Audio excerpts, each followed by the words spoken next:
ఒక మంత్రాన్ని చెప్తాను, జాగ్రత్తగా గుర్తుపెట్టుకోండి.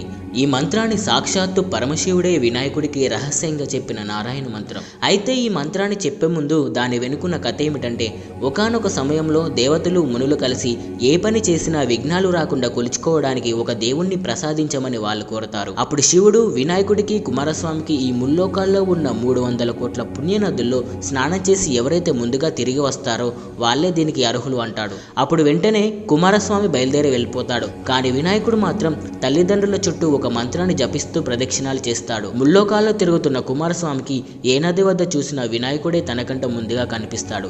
తన గర్వాన్ని అణుచుకొని అన్నగారి మహిమ తెలుసుకున్న కుమారస్వామి వినాయకుడిని విజేతన చేస్తాడు. ఆ మంత్రమే సకృ నారాయణే త్యుక్త్వాం పుమాన్ కల్పశతత్రయం గంగాది సర్వతీర్థేషు స్నాతో భవతి పుత్రగా. ఈ మంత్రం జపిస్తే ముల్లోకాల్లో ఉన్న 300 కోట్ల పుణ్యనదుల్లో స్నానం చేసినట్టు అవుతుందట. ఈ మంత్రాన్ని